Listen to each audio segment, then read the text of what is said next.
Hey guys, welcome back to Spin Cycle. I'm of course your host Tony Giles, TG. And on today's episode, I want to talk about one of the biggest selling bands of all time, Fleetwood Mac. And well, Fleetwood Mac released this album back in 1977. It's a little album called Rumours. You may be familiar with it.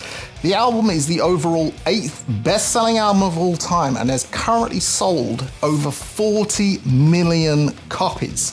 There's only a handful of albums, well, 7 actually, that are ahead of this, but it's Thriller, Back in Black, The Eagles, The Bodyguard soundtrack, Dark Side of the Moon.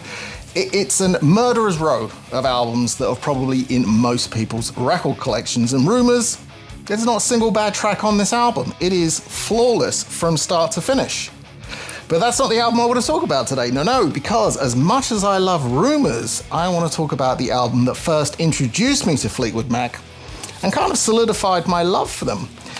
And that's Mirage, an album that I feel is criminally overlooked. This one came out in 1982. This one followed on from, well, Rumours, then Tusk, then a live album, and then Mirage. One thing that Fleetwood Mac did after Rumours was experiment somewhat. And they released an album that was very experimental. Even listening to Tusk nowadays, it's a very different album from Rumours. And I think after the relative, I don't want to say failure of Tusk, because Tusk still sold millions of copies and was wildly famous, I think that Fleetwood Mac decided that when they went to make a new album, they wanted to go back and, maybe we should have some hits again because, no one's rocking out to Tusk. And this album is nothing short of fantastic and covered in hits. Love in Store, Gypsy, Hold Me, and my own personal favourite Fleetwood Mac song of all time, Oh Diane, which was a massive hit in the UK. Not so popular in the US, but this was a top 10 song in the UK, and that's the song that I first heard from Fleetwood Mac. It's kind of a 50s throwback in a way. Wonderful Lindsey Buckingham vocal. If you've never heard it, I thoroughly recommend it. So when it comes to picking my favourite Fleetwood Mac album, I always go for Mirage, and it's definitely one that I would recommend to people as well. Yes, it's easy to say, well, try Rumours, try Tango in the Night. I am a big fan of Mirage. And this is the 2019 reissue.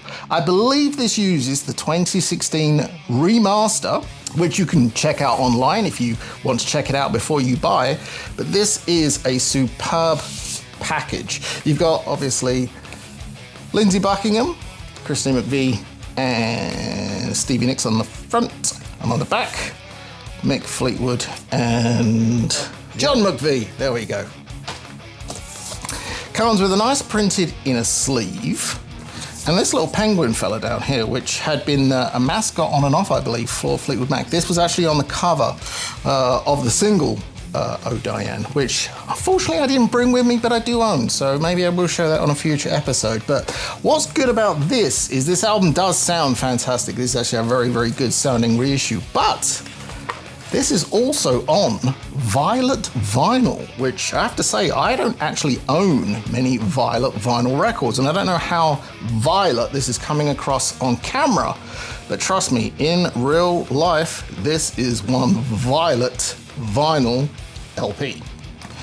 Now, you can find this album, it's not hard to track down. If you cannot find the Violet vinyl version, which I do believe was an indie store exclusive or something of that nature, you can still pick this up secondhand record stores the world over, or just grab a brand new copy from your local record store. But as far as killer sounding albums from the 80s, Mirage by Fleetwood Mac gets a 2 thumbs up from this guy. That's it for this episode of Spin Cycle though, so thank you for joining me once again. And remember, if you want to make sure you never miss an episode of Spin Cycle, subscribe to the Memphis Record Pressing YouTube channel, and if you'd like to cop yourself some nice Memphis swag, head on over to mrpswag.com.